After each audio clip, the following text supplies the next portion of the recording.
নমস্কার। গল্পকথা চ্যানেলে আপনাদের সবাইকে স্বাগত জানাচ্ছি। আজকের গল্প রবীন্দ্রনাথ ঠাকুরের লেখা গল্পগুচ্ছ থেকে সংগ্রহীত ঘাটের কথা। গল্প পাঠে অরুন্ধতী মণ্ডল। পাষাণে ঘটনা যদি অঙ্কিত হইত, তবে কতদিনকার কত কথা আমার সোপানে সোপানে পাঠ করিতে পারিতে। পুরাতন কথা যদি শুনিতে চাও, তবে আমার এই ধাপে বইস। মনোযোগ দিয়া জলকল্লোলে কান পাতিয়া থাকো। বহুদিনকার কত বিস্মৃত কথা শুনিতে পাইবে। আমার আর একদিনের কথা মনে পড়িতেছে, সেও ঠিক এইরূপ দিন। আশ্বিন মাস পড়িতে আর 2-4 দিন বাকি আছে। ভোরের বেলায় অতি ঈষৎ মধুর নবীন শীতের বাতাস নিদ্রহতীতের দেহে নতুন প্রাণ আনিয়া দিতেছে। তরুপল্লব অমনি একটু একটু শিহরিয়া উঠিতেছে। ভরা গঙ্গা, আমার 4টি মাত্র ধাপ জলের উপরে জাগিয়া আছে। জলের সঙ্গে স্থলের সঙ্গে যেন গলাগলি। তীরে অম্রকাননের নিচে যেখানে কচুবন জন্মিয়াছে, সেখান পর্যন্ত গঙ্গার জল গিয়াছে। নদীর ওই বাঁকের কাছে 3টে পুরাতন ইটের পাঁজা চারিদিকে জলের মধ্যে জাগিয়া রইয়াছে।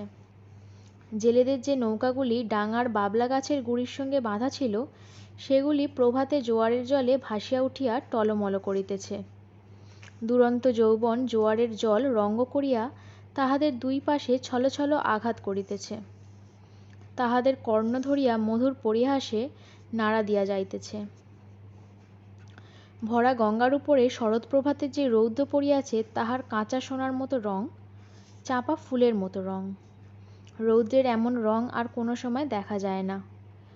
চড়ার উপরে কাশবনের উপরে রৌদ্র পড়িয়াছে, এখনো কাশফুল সব ফুটে নাই, ফুটিতে আরম্ভ করিয়াছে মাত্র।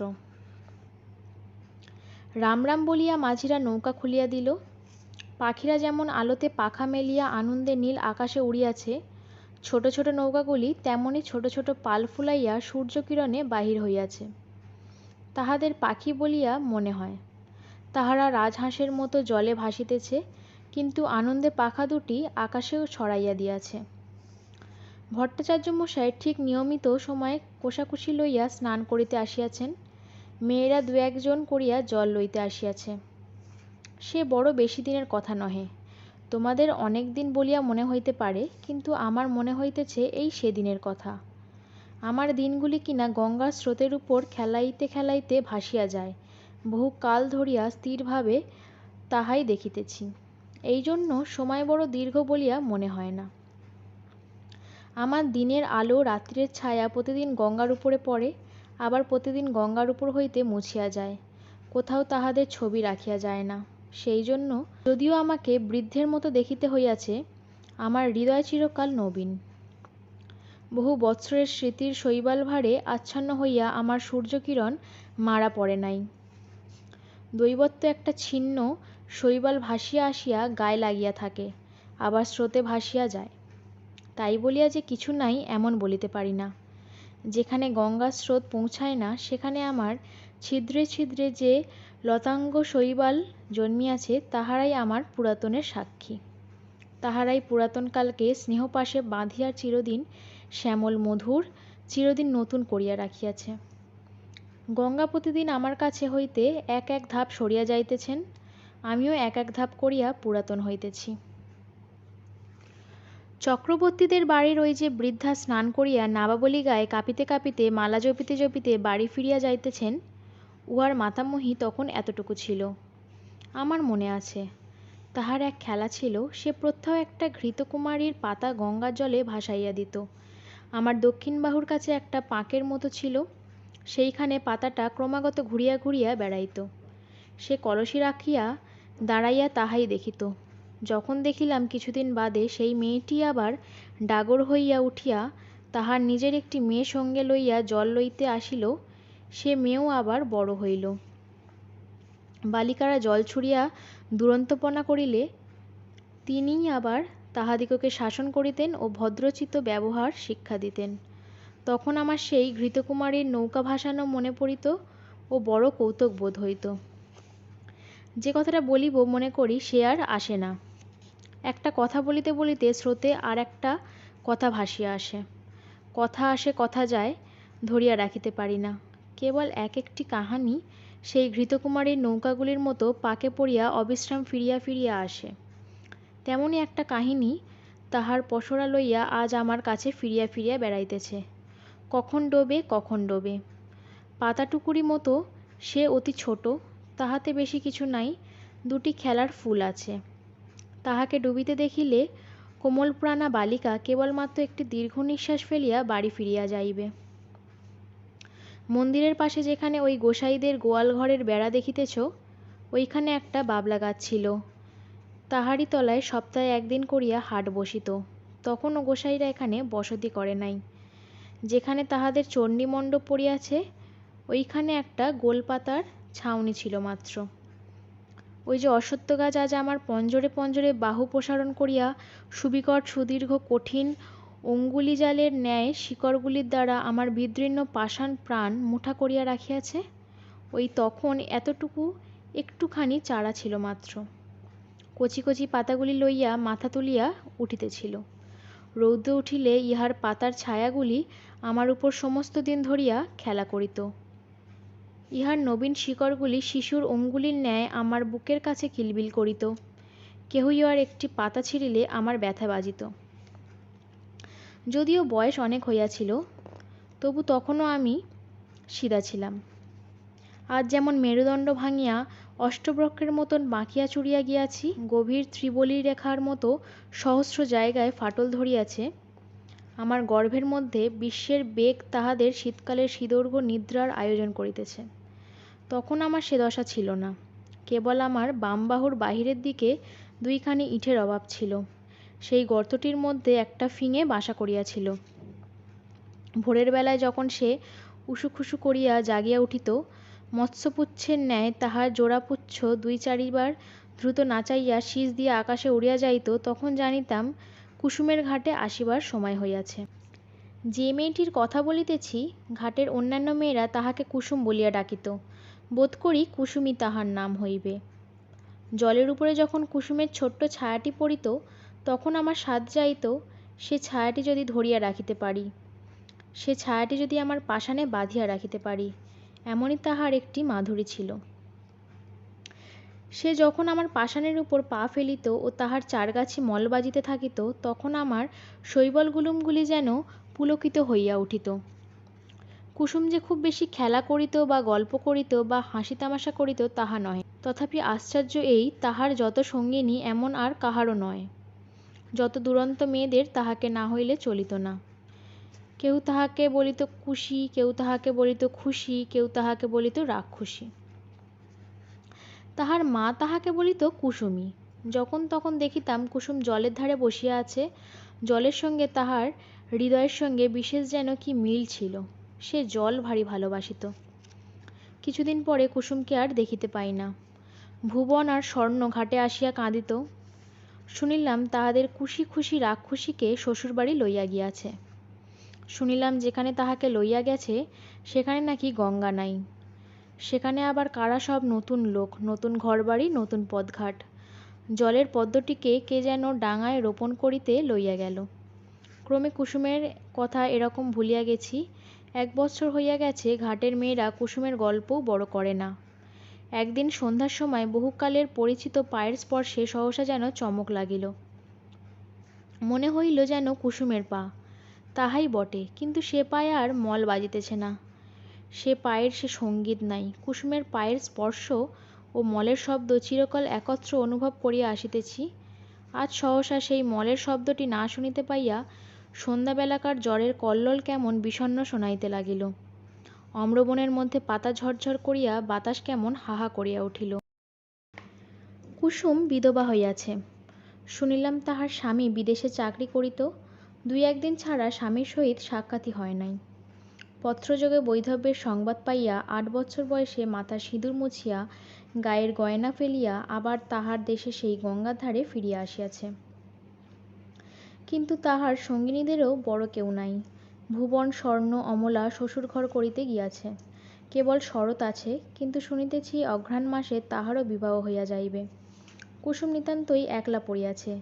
কিন্তু সে যখন 2টি হাঁটুর উপর মাথা রাখিয়া চুপ করিয়া আমার ধাপে বসিয়া থাকিত, তখন আমার মনে হইত যেন নদীর ঢেউগুলি সবাই মিলিয়া হাত তুলিয়া তাহাকে খুশি খুশি রাক্ষসী বলিয়া ডাকাডাকি করিত। বর্ষার আরম্ভে গঙ্গা যেমন প্রতিদিন দেখিতে দেখিতে ভরিয়া ওঠে, কুসুম তেমনি দেখিতে দেখিতে প্রতিদিন সৌন্দর্যে যৌবনে ভরিয়া উঠিতে লাগিল। কিন্তু তাহার মলিন বসন, করুণ মুখ, শান্ত স্বভাবে তাহার যৌবনের উপর এমন একটি ছায়াময় আবরণ রচনা করিয়া দিয়াছিল যে সে যৌবন, সে বিকশিত রূপ সাধারণের চোখে পড়িত না। কুসুম যে বড় হইয়াছে এ যেন কেউ দেখিতে পাইত না। আমি তো পাইতাম না। আমি কুসুমকে সেই বালিকার চেয়ে বড় কখনো দেখি নাই। তাহার মল ছিল না বটে, কিন্তু সে যখন চলিত আমি সেই মলের সব। এমনি করিয়া 10 বৎসর কখন কাটিয়া গেল গায়ের লোকেরা কেহ যেন জানিতে পারিল না। এই আজ যেমন দেখিতেছ, সে বৎসরও ভাদ্র মাসে শেষাশেষি এমন এক দিন আসিয়াছে। তোমাদের প্রপিতামহীরা সেদিন সকালে উঠিয়া এমনিতর মধুর সূর্যের আলো দেখিতে পাইয়াছিলেন। তাহারা যখন এতখানি ঘোমটা টানিয়া কলসি তুলিয়া লইয়া আমার উপরে প্রভাতের আলো আরও আলোময় করিবার জন্য গাছপালার মধ্যে দিয়া গ্রামের উঁচু নিচু রাস্তার ভিতর দিয়া গল্প করিতে করিতে চলিয়া আসিতেন, তখন তোমাদের সম্ভাবনাও তাহাদের মনের এক পর্শে উদিত হইত না। তোমরা যেমন ঠিক মনে করিতে পারো না তোমাদের দিদিমারা সত্য সত্যই একদিন খেলা করিয়া বেড়াইতেন, আজকের দিন যেমন সত্য, যেমন জীবন্ত, সেদিনও ঠিক তেমনই সত্য ছিল। তোমাদের মতন তরুণ হৃদয়খানি লইয়া সুখে দুঃখে তাহারা তোমাদেরই মতো টলমল করিয়া দুলিয়াইয়াছেন। তেমনি আজকের এই শরতের দিন তাহারা হীন, তাহাদের সুখ দুঃখের স্মৃতি লেশমাত্র হীন। আজিকার এই শরতের সূর্য করোজ্জ্বল আনন্দ ছবি তাহাদের কল্পনার নিকটে তদপেক্ষাও আগোচর ছিল। সেদিন ভোর হইতে প্রথম উত্তরের বাতাস অল্প অল্প করিয়া বহিতে আরম্ভ করিয়া ফুটন্ত বাবলা ফুলগুলি আমার উপরে এক আধটা, আমার পাষাণের উপরে একটু একটু শিশিরের রেখা পড়িয়াছিল। সেই দিন সকালে কোথা হইতে গৌরতনু সৌমজ্জ্বল মুখ ছবি দীর্ঘকায় এক নবীন সন্ন্যাসী আসিয়া আমার সম্মুখস্থে ওই শিব মন্দিরের আশ্রয় লইলেন। সন্ন্যাসীর আগমন বার্তা গ্রামে রাষ্ট্র হইয়া পড়িল। মেয়েরা কলসি রাখিয়া বাবা ঠাকুরকে প্রণাম করিবার জন্য মন্দিরে গিয়া ভিড় করিল। ভিড় প্রতিদিন বাড়িতে লাগিল। একে সন্ন্যাসী, তাহাতে অনুপম রূপ, তাহাতে তিনি কাহাকেও অবহেলা করিতেন না। ছেলেদের কোলে লইয়া বসাইতেন, জননীদিগকের ঘরকন্যার কথা জিজ্ঞাসা করিতেন। নারী সমাজে অল্পকালের মধ্যে তাহার অত্যন্ত প্রতিপত্তি হইল। তাহার কাছে পুরুষও বিস্তর আসিত।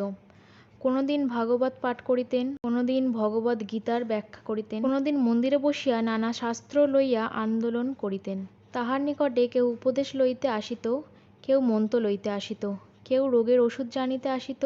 মেয়েরা ঘাটে আসিয়া বলাবলি করিত, আহা কি রূপ! মনে হয় যেন মহাদেব সশরীরে তাহার মন্দিরে আসিয়া অধিষ্ঠান হইয়াছেন। যখন সন্ন্যাসী প্রতিদিন প্রত্যুষায় সূর্যোদয়ের পূর্বে শুকতারাকে সম্মুখে রাখিয়া গঙ্গার জলে নিমগ্ন হইয়া দৃঢ়গম্ভীর স্বরে সন্ধ্যা বন্দনা করিতেন, তখন আমি জলের কল্লোল শুনিতে পাইতাম না। তাহার সেই কণ্ঠস্বর শুনিতে শুনিতে প্রতিদিন গঙ্গার পূর্ব উপকূলের আকাশ রক্তবর্ণ হইয়া উঠিত। মেঘের ধারে ধারে অরুণ রঙের রেখা পড়িত। অন্ধকার যেন বিকাশোন্মুখ কুঁড়ির আবরণপুটের মতো ফুটিয়া চারিদিকে নামিয়া পড়িত ও আকাশ সরোবরে উষাকুসুমের লাল আভা অল্প অল্প করিয়া বাহির হইয়া আসিত। আমার মনে হইত যে এই মহাপুরুষ গঙ্গাজলে দাঁড়াইয়া পূর্বের দিকে চাহিয়া যে এক মহামন্ত্র পাঠ করেন, তাহারই এক একটি শব্দ উচ্চারিত হইতে থাকে, আর নিশীথিনীর কুহুক ভাঙিয়া যায়। চন্দ্র তারা পশ্চিমে নামিয়া পড়ে, সূর্য পূর্বাকাশে উঠিতে থাকে, জগতের দৃশ্যপাট পরিবর্তিত হইয়া যায়। এ কি মায়াবী! স্নান করিয়া যখন সন্ন্যাসী হোমশিখার ন্যায় তাহার দীর্ঘ শুভ্র পুণ্যতনু লইয়া জল হইতে উঠিতেন, তাহার জটাজূট হইতে জল ঝারিয়া পড়িত, তখন নবীন সূর্যকিরণ তাহার সর্বাঙ্গে পড়িয়া প্রতিফলিত হইতে থাকিত। এমন আরও কয়েক মাস কাটিয়া গেল। চৈত্র মাসে সূর্যগ্রহণের সময় বিস্তর লোক গঙ্গাস্নানে আসিল। বাবলাতলায় মস্ত হাট বসিল। এই উপলক্ষে সন্ন্যাসীকে দেখিবার জন্য লোক সমাগম হইল। যে গ্রামে কুসুমের শ্বশুরবাড়ি, সেখান হইতেও অনেকগুলি মেয়ে আসিয়াছিল। সকালে আমার ধাপে বসিয়া সন্ন্যাসী জপ করিতেছিলেন। তাহাকে দেখিয়া সহসা একজন মেয়ে আর একজনের গা টিপিয়া বলিয়া উঠিল, ওলো, এ যে আমাদের কুসুমের স্বামী। আর একজন আঙুল দুই ঘোমটা কিছু ফাঁক করিয়া বলিয়া উঠিল, ও মা, তাই তো গা, এ যে আমাদের চাটুজ্যেদের বাড়ির ছোট দাদাবাবু। আর একজন ঘোমটার বড় ঘটা করিত না, সে কহিল, আহা, তেমনি কপাল, তেমনি নাক, তেমনি চোখ। আর একজন সন্ন্যাসীর দিকে মনোযোগ না করিয়া নিঃশ্বাস ফেলিয়া কলসি দিয়া জল ঠেলিয়া বলিল, আহা, সে কি আর আছে, সে কি আর আসিবে, কুসুম কি তেমনি কপাল। তখন কেউ বলিল, তার এত দাড়ি ছিল না, কেউ বলিল সে এমন একহারা ছিল না, কেউ কহিল সে যেন এতটা লম্বা নয়। এইরূপে এই কথাটার একরূপ নিষ্পত্তি হইয়া গেল, আর উঠিতে পাইল না। গ্রামের আর সকলেই সন্ন্যাসীকে দেখিয়াছিল, কেবল কুসুম দেখে নাই। অধিক লোক সমাগম হওয়াতে কুসুম আমার কাছে আসা একেবারেই পরিত্যাগ করিয়াছিল। একদিন সন্ধ্যাবেলা পূর্ণিমা তিথিতে চাঁদ উঠিতে দেখিয়া বুঝি আমাদের পুরাতন সম্বন্ধ তাহার মনে পড়িল। তখন ঘাটে আর কেহ লোক ছিল না, ঝিঝি পোকা ঝি ঝি করিতেছিল। মন্দিরের কাঁসর ঘণ্টা বাজা এই কিছুক্ষণ হইল শেষ হইয়া গেল। তাহার শেষ শব্দ তরঙ্গ ক্ষীণতর হইয়া পরপারের ছায়াময় বনশ্রেণীর মধ্যে ছায়ার মতো মিলাইয়া গেছে। পরিপূর্ণ জ্যোৎস্না, জোয়ারের জল ছলছল করিতেছে। আমার উপরে ছায়াটি ফেলিয়া কুসুম বসিয়া আছে। বাতাস বড় ছিল না, গাছপালা নিস্তব্ধ। কুসুমের সম্মুখে গঙ্গার বক্ষে অবারিত প্রসারিত জ্যোৎস্না। কুসুমের পশ্চাতে আশেপাশে ঝোপে ঝোপে গাছে পালায় মন্দিরের ছায়ায় ভাঙা ঘরের ভিত্তিতে পুষ্করিণীর ধারে তালবনে অন্ধকার গা ঢাকা দিয়া মুখে মুড়ি দিয়া বসিয়া আছে। ছাতিম গাছের শাখায় বাদুড় ঝুলিতেছে। মন্দিরের চূড়ায় বসিয়া পেচক কাঁদিয়া উঠিতেছে। লোকালয়ের কাছে শৃগালের ঊর্ধ্ব চিৎকার ধ্বনি উঠিল ও থামিয়া গেল। সন্ন্যাসী ধীরে ধীরে মন্দিরের ভিতর হইতে বাহির হইয়া আসিলেন। ঘাটে আসিয়া দুই এক সোপান নামিয়া একাকিনী রমণীকে দেখিয়া ফিরিয়া যাইবেন মনে করিতেছেন। এমন সময় সহসা কুসুম মুখ তুলিয়া পশ্চাতে চাহিয়া দেখিল, তাহার মাথার উপর হইতে কাপড় পড়িয়া গেল। ঊর্ধ্বমুখ ফুটন্ত ফুলের উপরে যেমন জ্যোৎস্না পড়ে, মুখ তুলিতেই কুসুমের মুখের উপর তেমনি জ্যোৎস্না পড়িল। সেই মুহূর্তে উভয়ের দেখা হইল, যেন চেনাশোনা হইল, মনে হইল যেন পূর্বজন্মের পরিচয় ছিল। মাথার উপর দিয়া পেচক ডাকিয়া চলিয়া গেল। শব্দে সচকিত হইয়া আত্মসংবরণ করিয়া কুসুম মাথার কাপড় তুলিয়া দিল। উঠিয়া সন্ন্যাসীর পায়ের কাছে লুটাইয়া প্রণাম করিল। সন্ন্যাসী আশীর্বাদ করিয়া তাহাকে জিজ্ঞাসা করিল, তোমার নাম কি? কুসুম কহিল, আমার নাম কুসুম। সে রাতে আর কোনো কথা হইল না। কুসুমের ঘর খুব কাছেই ছিল। কুসুম ধীরে ধীরে চলিয়া গেল। সে রাতে সন্ন্যাসী অনেকক্ষণ পর্যন্ত আমার সোপানে বসিয়াছিলেন। অবশেষে যখন পূর্বের চাঁদ পশ্চিমে আসিল, সন্ন্যাসীর পশ্চাতে ছায়া সম্মুখে আসিয়া পড়িল, তখন তিনি উঠিয়া মন্দিরে গিয়া প্রবেশ করিলেন। তাহার পরদিন হইতে আমি দেখিতাম কুসুম প্রত্যহ আসিয়া সন্ন্যাসীর পদধূলি লইয়া যাইত। সন্ন্যাসী যখন শাস্ত্র ব্যাখ্যা করিতেন, তখন সে এক ধারে দাঁড়াইয়া শুনিত। সন্ন্যাসী প্রত্যাসন্ধ্যা সমাপন করিয়া কুসুমকে ডাকিয়া তাহাকে ধর্মের কথা বলিতেন। সব কথা সে কি বুঝিতে পারিত, কিন্তু অত্যন্ত মনোযোগের সহিত সে চুপ করিয়া বসিয়া শুনিত। সন্ন্যাসী তাহাকে যেমন উপদেশ করিতেন, সে অবিকল তাহাই পালন করিত। প্রত্যহ সে মন্দিরের কাজ করিত, দেবসেবায় আলস্য করিত না। পূজার ফুল তুলিত, গঙ্গা হইতে জল তুলিয়া মন্দির ধৌত করিত। সন্ন্যাসী তাহাকে যে সকল কথা বলিয়া দিতেন, আমার সোপানে বসিয়া সে তাহাই ভাবিত। ধীরে ধীরে তাহার যেন দৃষ্টি প্রসারিত হইয়া গেল, হৃদয় উদ্ঘাটিত হইয়া গেল। সে যাহা দেখে নাই তাহা দেখিতে লাগিল, যাহা শোনে নাই তাহা শুনিতে লাগিল। তাহার প্রশান্ত মুখে যে একটি ম্লান ছায়া ছিল, তাহা দূর হইয়া গেল। সে যখন ভক্তিভরে প্রভাতে সন্ন্যাসীর পায়ের কাছে লুটাইয়া পড়িত, তখন তাহাকে দেবতার নিকটে উৎসর্গীকৃত শিশির ধৌত পূজার ফুলের মতো দেখাইত। একটি সুবিমল প্রফুল্লতা তাহার সর্বশরীরে আলো করিয়া তুলিল। শীতকালের এই অবসান সময় শীতের বাতাস বয়, আবার এক একদিন সন্ধ্যাবেলায় সহসা দক্ষিণ হইতে বসন্তের বাতাস দিতে থাকে। আকাশের হিমের ভাব একেবারেই দূর হইয়া যায়। অনেকদিন পরে গ্রামের মধ্যে বাঁশি বাজিয়া ওঠে, গানের শব্দ শুনিতে পাওয়া যায়। মাঝিরা স্রোতে নৌকা ভাসাইয়া দাঁড় বন্ধ করিয়া শ্যামের গান গাহিতে থাকে। শাখা হইতে শাখান্তের পাখিরা সহসা পরম উল্লাসে উত্তর প্রত্যুত্তর করিতে আরম্ভ করে। সময়টা এইরূপ আসিয়াছে, বসন্তের বাতাস লাগিয়া আমার প্রাসান হৃদয়ের মধ্যে অল্পে অল্পে যেন যৌবনের সঞ্চয় হইতেছে। আমার প্রাণের ভিতরকার সেই নবযৌবনোচ্ছ্বাস আকর্ষণ করিয়া যেন আমার লতাঙ্গ লোমগুলি দেখিতে দেখিতে ফুলে ফুলে একেবারে বিকশিত হইয়া উঠিতেছে। এ সময় কুসুমকে আর দেখিতে পাই নাই। কিছুদিন হইতে সে আর মন্দিরেও আসে না, ঘাটেও আসে না। সন্ন্যাসীর কাছে তাহাকে আর দেখা যায় না। ইতিমধ্যে কি হইল আমি কিছুই জানিতে পারি নাই। কিছুকাল পরে একদিন সন্ধ্যাবেলায় আমারই সোপানে সন্ন্যাসীর সহিত কুসুমের সাক্ষাৎ হইল। কুসুম মুখ নত করিয়া কহিল, প্রভু আমাকে কি ডাকিয়া পাঠাইয়াছেন? হ্যাঁ, তোমাকে দেখিতে পাই নাই কেন? আজকাল দেবসেবায় তোমার এত অবহেলা কেন? কুসুম চুপ করিয়া রহিল। আমার কাছে তোমার মনের কথা প্রকাশ করিয়া বলো। কুসুম ঈষৎ মুখ ফিরাইয়া কহিল, প্রভু আমি পাপিসাই, সেই জন্যই এই অবহেলা। সন্ন্যাসী অত্যন্ত স্নেহপূর্ণ স্বরে বলিলেন, কুসুম তোমার হৃদয়ে অশান্তি উপস্থিত হইয়াছে, আমি তাহা বুঝিতে পারিয়াছি। কুসুম যেন চমকাইয়া উঠিল। সে হয়তো মনে করিল সন্ন্যাসী কতটা না জানি বুঝিয়াছে। তাহার চোখ অল্পে অল্পে জলে ভরিয়া আসিল।